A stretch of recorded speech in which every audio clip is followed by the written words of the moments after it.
بسم اللہ الرحمن الرحیم۔ محترم ناظرین، السلام علیکم۔ ناظرین، نبی کریم صلی اللہ علیہ وآلہ وسلم کی پہلی زوجہ محترمہ حضرت خدیجہ بنت خویلد ہیں۔ نبی صلی اللہ علیہ وآلہ وسلم کے فرزند حضرت ابراہیم علیہ السلام کے سوا آپ صلی اللہ علیہ وآلہ وسلم کی اولاد انہی سے ہوئی۔ آپ صلی اللہ علیہ وآلہ وسلم پوری زندگی اس وفادار بیوی کو یاد کرتے رہے۔ سیدہ خدیجہ کے والد کا نام خویلد اور والدہ کا نام فاطمہ تھا۔ آپ قبیلہ قریش کی معزز شاخ بنی اسد سے تعلق رکھتی تھیں۔ سیدہ خدیجہ کے والد اپنے قبیلے میں اونچی حیثیت کے مالک تھے۔ ہر شخص انہیں عزت اور احترام کی نظر سے دیکھتا تھا۔ مکے میں رہائش اختیار کی، وہیں فاطمہ بنت زائدہ سے شادی کی۔ ان کے بطن سے اللہ تعالیٰ نے وہ بیٹی عطا کی جو کہ امت مسلمہ کی پہلی ام المومنین بنی۔ سیدہ خدیجہ رضی اللہ تعالیٰ عنہا عام الفیل سے 15 سال پہلے پیدا ہوئیں۔ اس طرح آپ نبی کریم صلی اللہ علیہ وآلہ وسلم سے 15 سال پہلے تشریف لائیں۔ رسول اللہ صلی اللہ علیہ وآلہ وسلم سے پہلے آپ کے 2 نکاح ہوئے۔ پہلے خاوند کا نام عتیق بن عابد مخزومی تھا۔ ان سے آپ کے ہاں ایک بیٹی ہند پیدا ہوئی۔ دوسرا نکاح ابو حالہ ہند بن احبار سے ہوا۔ ان سے آپ کے ہاں 2 بچے ہند اور حالہ پیدا ہوئے۔ بعض مورخین نے لکھا ہے کہ پہلا نکاح ابو حالہ سے ہوا تھا۔ عام الفیل سے 20 سال بعد فجار کی جنگ چھڑ گئی۔ اس میں حضرت خدیجہ کے والد اور شوہر لڑائی کے لیے نکلے اور مارے گئے۔ آپ رضی اللہ تعالیٰ عنہ کے خاندان کا پیشہ تجارت تھا۔ باپ اور شوہر کی موت کے بعد تجارت کا بوجھ آپ پر آ پڑا، لیکن عرب معاشرے میں عورت کے لیے تجارت کا پیشہ بہت مشکل کام تھا۔ چنانچہ سیدہ خدیجہ اپنے رشتہ داروں سے یہ کام لیتی تھیں، انہیں مال تجارت دے کر دوسرے ملکوں کی طرف روانہ کرتیں۔ رشتہ داروں کو باقاعدہ اس کام کا معاوضہ دیا جاتا۔ اس زمانے میں رسول اللہ صلی اللہ علیہ وآلہ وسلم بکریاں چرایا کرتے تھے۔ آپ لوگوں میں صادق اور امین مشہور ہو چکے تھے۔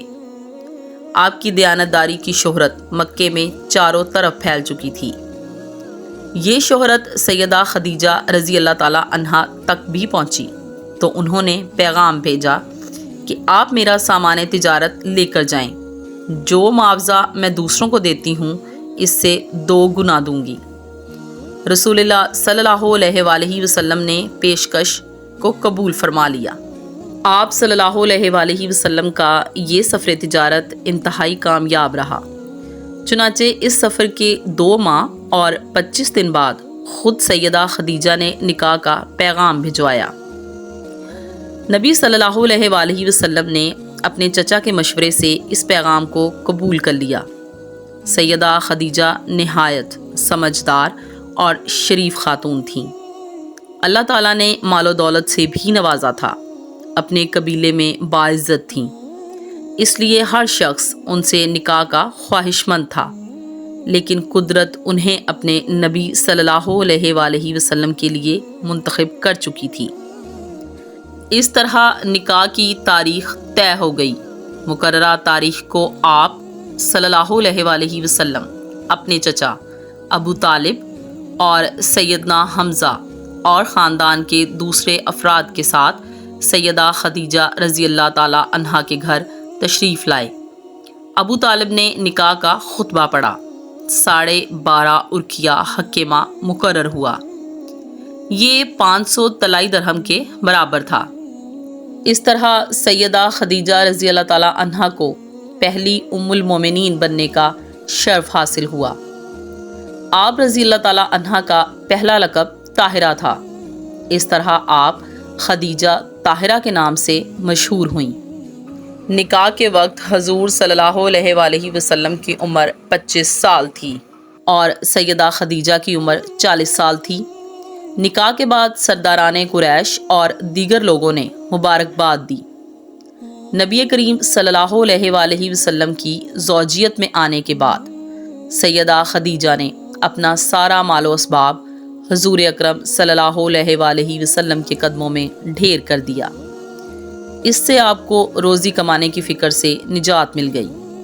اب آپ صلی اللہ علیہ وآلہ وسلم تھے اور اللہ کی عبادت۔ سیدہ خدیجہ نے ہر مشکل وقت میں نبی صلی اللہ علیہ وآلہ وسلم کو تسلی دی، دلاسا دیا اور پریشانی دور کرنے کے لیے جو کچھ کر سکتی تھیں کرتی رہیں۔ مثلاً جب آپ صلی اللہ علیہ وآلہ وسلم پر غار حرا میں پہلی وحی نازل ہوئی تو نبی اکرم صلی اللہ علیہ وآلہ وسلم گھر تشریف لائے۔ بدن مبارک پر لرزہ طاری تھا۔ سیدہ خدیجہ رضی اللہ تعالیٰ عنہا سے فرمایا، مجھے کپڑا اڑا دو۔ جب کچھ دیر بعد آپ کی طبیعت سنبھلی تو غار حرا میں ہونے والا واقعہ بیان فرمایا۔ سیدہ خدیجہ رضی اللہ تعالیٰ عنہا نے آپ کو تسلی دی اور کہا، قسم ہے اس ذات کی جس کے قبضے میں میری جان ہے، میں امید رکھتی ہوں کہ آپ اس امت کے نبی ہوں گے۔ اس کے بعد سیدہ خدیجہ آپ کو اپنے چچا زاد بھائی ورقہ بن نوفل کے پاس لے گئیں۔ آپ نے پورا واقعہ سنایا۔ اس واقعے کو سن کر انہوں نے یقین کے لہجے میں کہا، یہ وہی فرشتہ ہے جو موسیٰ علیہ السلام پر اترا تھا۔ کاش میں اس زمانے تک زندہ رہوں جب آپ کی قوم آپ کو وطن سے نکالے گی۔ اگر میں نے آپ کا وہ زمانہ پایا تو میں آپ کی ضرور مدد کروں گا۔ اللہ کے حکم سے جب آپ نے نبوت کا باقاعدہ اعلان فرمایا تب بھی سب سے پہلے حضرت سیدہ خدیجہ نے آپ کے اعلان کو قبول فرمایا اور ایمان لائیں۔ مردوں، عورتوں اور بچوں سبھی میں سب سے پہلے ایمان لائیں۔ آپ رضی اللہ تعالیٰ عنہ نے نہ صرف نبوت کی سب سے پہلے تصدیق کی بلکہ آغاز اسلام میں آپ نبی صلی اللہ علیہ وآلہ وسلم کی سب سے بڑی مددگار بھی تھیں۔ آپ صلی اللہ علیہ وآلہ وسلم کو چند سال تک کفار اذیتیں نہ دے سکے۔ اس میں بڑی حد تک سیدہ خدیجہ کا اثر کام کر رہا تھا۔ مکے میں سیدہ کا بہت اثر و رسوخ تھا۔ مشرکین نبی کریم صلی اللہ علیہ وآلہ وسلم کو جھٹلاتے تھے۔ اس سے آپ کو بہت صدمہ ہوتا، لیکن یہ صدمہ سیدہ خدیجہ کے پاس آ کر دور ہو جاتا تھا، اس لیے کہ وہ آپ صلی اللہ علیہ وآلہ وسلم کی باتوں کی تصدیق کرتی اور مشرکین کے سلوک کو بے اثر کر دیتی تھیں۔ 7 نبوی میں قریش مکہ نے آپ صلی اللہ علیہ وآلہ وسلم سے، آپ کے حامیوں سے اور بنو ہاشم سے تمام تر تعلقات توڑ لیے اور آپ صلی اللہ علیہ وآلہ وسلم کو ان تمام لوگوں سمیت شعیب ابی طالب میں رہنے پر مجبور کر دیا۔ وہاں آپ صلی اللہ علیہ وآلہ وسلم کو 3 سال تک رہنا پڑا۔ یہ زمانہ سخت تکلیف دہ تھا۔ بچوں کی بھوک سے بلبلانے کی آوازیں سنائی دیتی تھیں۔ اس گھاٹی میں سیدہ خدیجہ بھی آپ کے ساتھ تھیں۔ آپ نے بھی ہر وہ تکلیف برداشت کی جو دوسرے کر رہے تھے، پتے کھا کر گزارا کیا۔ ان حالات میں سیدہ خدیجہ رضی اللہ تعالیٰ عنہا کے اثر و رسوخ کی بنا پر کبھی کبھار کھانا پہنچ جاتا تھا۔ آخرکار قریش کے آپس کے اختلاف کی بنا پر 3 سال بعد یعنی 10 نبوی میں اس مصیبت کا خاتمہ ہوا، یعنی ہجرت سے 3 سال پہلے وہاں سے نکلے۔ نبی اکرم صلی اللہ علیہ وآلہ وسلم کے ساتھ ساتھ سیدہ خدیجہ رضی اللہ تعالیٰ عنہا بھی اس سخت تکلیف دہ ماحول سے نجات پائی، لیکن مسلسل تکالیف کی وجہ سے ان کی صحت بہت خراب ہو گئی تھی۔ آخرکار رمضان 10 نبوی میں اس دار فانی سے دار آخرت کی طرف انتقال فرما گئی۔ انا للہ و انا الیہ راجعون۔ وصیت کے طور پر سیدہ نے نبی کریم صلی اللہ علیہ وآلہ وسلم سے فرمایا، یا رسول اللہ صلی اللہ علیہ وآلہ وسلم، میں آپ سے شرمندہ ہوں کہ میں نے آپ کا حق ادا نہیں کیا۔ اس پر رسول صلی اللہ علیہ وآلہ وسلم نے فرمایا، اے خدیجہ، جو کچھ تمہارے لیے ممکن تھا بہترین انداز میں تم نے وہ کیا اور تم سے کوئی گلہ نہیں، تم اشرف ترین اور بہترین خاتون ہو۔ اس پر حضرت سیدہ خدیجہ رضی اللہ تعالیٰ عنہا نے فرمایا، یا رسول اللہ، میری یہ وصیت ہے کہ میری بیٹی فاطمہ، اس کا میرے علاوہ کوئی نہیں ہے، اکیلی ہے، اس کا اس طرح خیال رکھیں کہ کوئی اس کو اذیت نہ دے۔ نبی کریم صلی اللہ علیہ وآلہ وسلم نے جواب دیا، مطمئن رہو، میں اس کا خیال رکھوں گا۔ اس کے بعد فرمایا، یا رسول اللہ صلی اللہ علیہ وآلہ وسلم، میری ایک وصیت ہے، پر آپ سے کہتے ہوئے مجھے حیا آتی ہے، میں اپنی بیٹی سے کہنا چاہتی ہوں۔ نبی کریم صلی اللہ علیہ وآلہ وسلم فوراً باہر تشریف لے گئے۔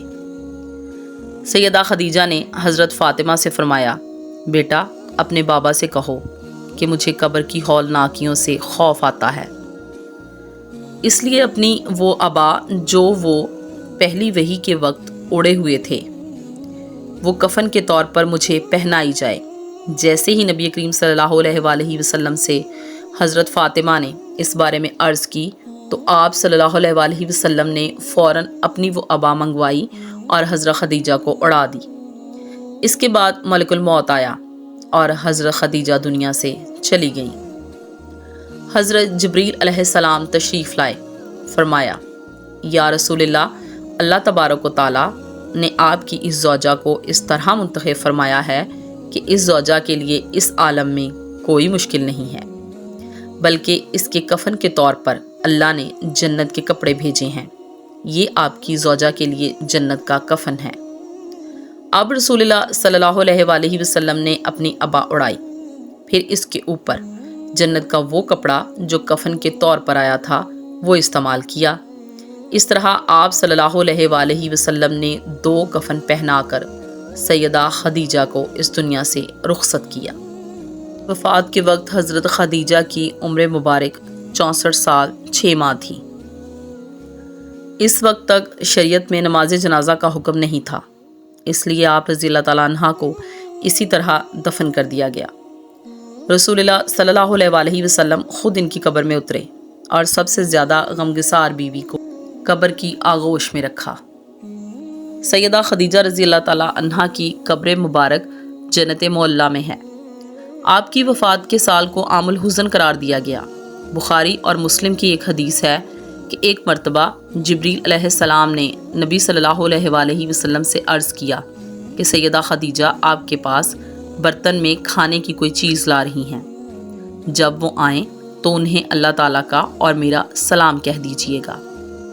نسائی کی ایک روایت ہے کہ الفاظ یوں ہیں، جبریل بارگاہ نبوت میں حاضر ہوئے اور کہا، حق تعالیٰ شانہ سیدہ خدیجہ کو سلام کہتے ہیں۔ سیدہ خدیجہ نے یہ سن کر فرمایا کہ حق تعالیٰ سلام یعنی سراپا سلامتی ہیں، اور جبریل پر بھی سلامتی ہو، اور آپ صلی اللہ علیہ وآلہ وسلم پر بھی سلام اور اللہ کی رحمت ہو۔ سیدہ خدیجہ کی ایک اور بڑی فضیلت یہ ہے کہ ان کی زندگی میں رسول اللہ صلی اللہ علیہ وآلہ وسلم نے دوسری شادی نہیں کی۔ اس سے معلوم ہوا کہ آپ صلی اللہ علیہ وآلہ وسلم کو ان سے بہت محبت تھی۔ بخاری اور مسلم کی روایات کے مطابق آپ نے انہیں جنت میں ایسے محل کی بشارت دی جو کہ موتی کا ہوگا۔ بلکہ مسند احمد میں روایت ہے کہ رسول اللہ صلی اللہ علیہ وآلہ وسلم نے فرمایا، مجھے حکم دیا گیا ہے کہ خدیجہ کو ایسے محل کی بشارت دوں جو موتیوں سے بنا ہوا ہوگا، اس میں شور و غل اور محنت و مشقت نہیں ہوگی۔ سیدہ خدیجہ کی وفات کے بعد آپ صلی اللہ علیہ وآلہ وسلم اکثر انہیں یاد کرتے اور تعریف فرماتے تھے۔ نبی سیدہ کی زندگی میں ان کی سہیلیوں سے اچھا سلوک فرماتے تھے اور انتقال کے بعد بھی ان سے اچھا سلوک کرتے تھے۔ جب کوئی چیز آتی تو آپ اس میں سے کچھ حصہ الگ کرتے اور فرماتے کہ یہ خدیجہ کی فلاں سہیلی کو دے آؤ۔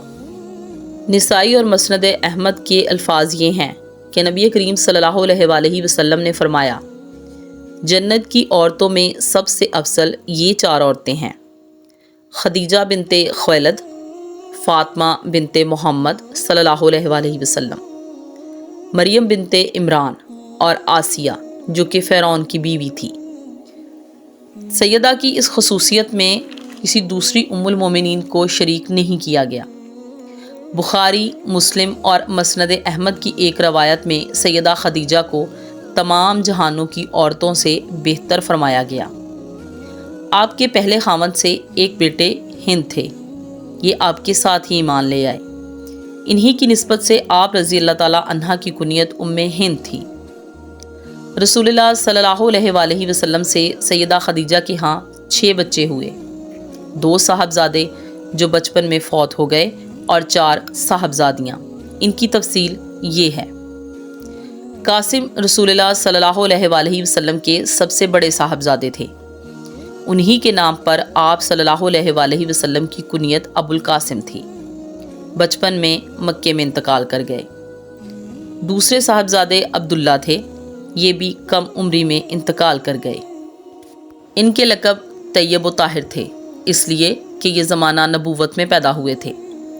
سیدہ زینب رضی اللہ تعالیٰ عنہا یہ رسول اللہ صلی اللہ علیہ وآلہ وسلم کی سب سے بڑی صاحبزادی تھیں، اور دوسری صاحبزادیاں سیدہ رقیہ، سیدہ ام کلثوم اور سیدہ فاطمہ سلام اللہ علیہ ہیں۔ ناظرین، اس امید کے ساتھ کہ آپ کو ہماری آج کی یہ ویڈیو پسند آئی ہوگی، مزید اس طرح کی تحقیقی، تاریخی اور معلوماتی ویڈیوز دیکھنے کے لیے ہمارے چینل @پروفٹ قصہ کو سبسکرائب کریں اور لائک کریں۔ خوش رہیے، آباد رہیے۔ اللہ حافظ۔